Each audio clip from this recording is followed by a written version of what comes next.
Previously on Predator vs Spider-Man, a great danger is lurking around New York City. It's summertime and a citywide blackout has plunged the city into the darkness, rendering the streets silent. And in this situation, gruesome murders are happening around the streets. A serial killer is on loose and it seems he is killing his prey and collecting their body parts as trophies. Spider-Man is after the killer, but he can't rely on his spider sense. In this total blackout, the killer has infrared an advantage in the dark, and he is now after Peter's girlfriend, Mary Jane Watson. For years, the Yautja have hunted the inhabitants of Earth, an extraterrestrial species who kill their prey for honor and sport. But this one is different. He has no honor, no clan. He is murdering people, ripping out their skins, take their body parts as trophies. This predator is called Skinner. So Spider-Man and Detective Lair are separately tracking the Skinner, and Lair also tracking Peter Parker, believing he is connected with these murders, as Peter photographed one of the crime scenes. But during the blackout, Spidey's girlfriend, Mary Jane Watson, was stranded on the subway. But things went bad to worse when the Skinner attacks the train, targets MJ. But unknown to Spidey, another hunter is tracking down the predator, Kraven the Hunter. He goes to every murder site, observing the deaths, and Kraven figures out this creature is a skilled hunter. He doesn't care about money, only cares about flesh, blood and bones. He took out their skins and also pieces of them as trophies. So that means he has a den, someplace to store the collected parts. He also finds out that this predator is a bipedal, vaguely reptilian, 8 feet in height, and Kraven seems happy that he gets aboard the opponent. On the other side, MJ and the other girl enter into a tunnel, trying to escape the creature, but there they meet a man, and he takes them to a special room, the trophy room of the Skinner. This place is filled with piles of bones, every genders, every age of people, they are all dead. A collection of cruel madness, and things are not looking good. As in the Daily Bugle, Peter shows up with a lots of books informing Jameson this isn't the first time these creatures came to Earth. The death patterns, the style of killing, they have been going on for hundreds of years all across the globe, and now one of them is here in this city killing people. But while talking with Jonah, his spider sense kicks in. Peter gets alerted about the upcoming danger as outside the Bugle, 3 other predators come to Earth, and they are here to hunt down the Skinner, the one without honor.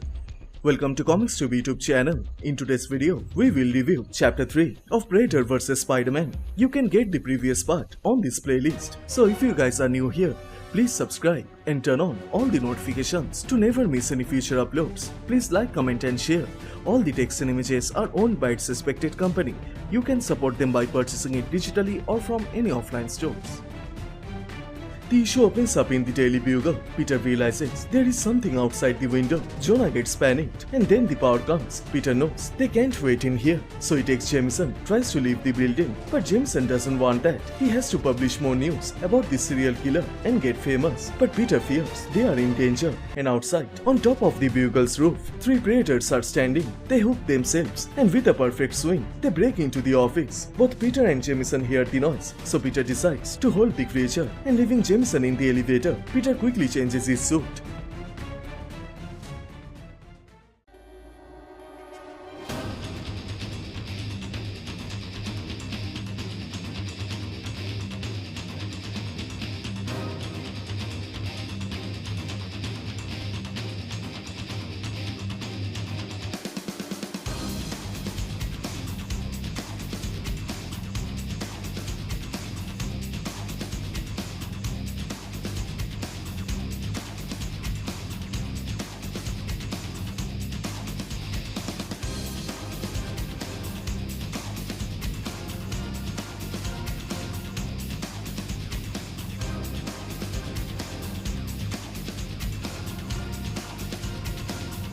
The predators are observing the place, scanning every details. That includes the rogue predator. But right at that time, Spidey interferes and engages along with the 3 powerful predators.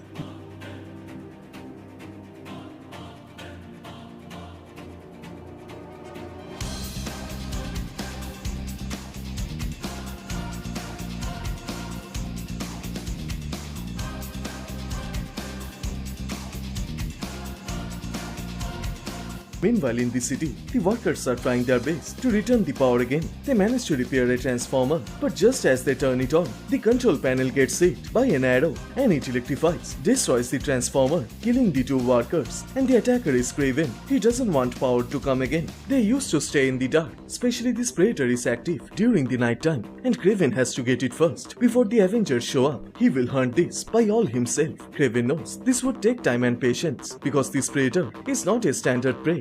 Over the last few days, the crime scenes have scattered all around the city, from hospitals to animal zoo to kids park and public places. No one is safe. New York is a city of eyes and windows. Kraven knows if this Predator is killing on a rapid number and hasn't been seen yet, then it is traveling below, not above. So Kraven arrives in an underground tunnel, the same place where MJ and the others are hiding.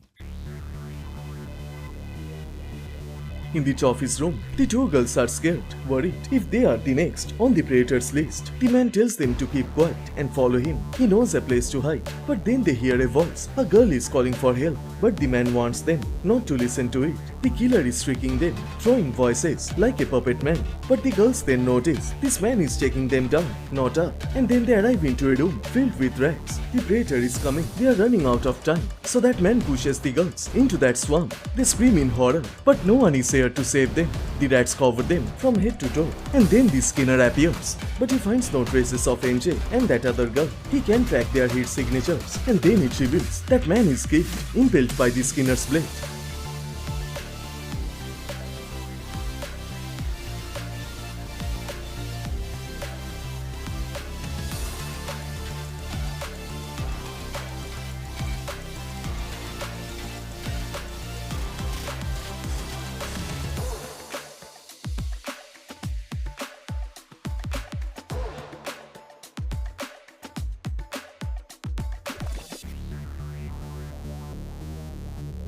On the other side at Bugle, Spidey goes solo against the three Predators. He is able to unmask one of them, but the Predators are not stopping. They have become more angry, want to end Spidey's life as they get over the opponent. So to end it quickly, Peter whips up the two creatures and crashes them with each other. But the third one is missing, and then his spider sense alerts him. A laser mark appears on his forehead.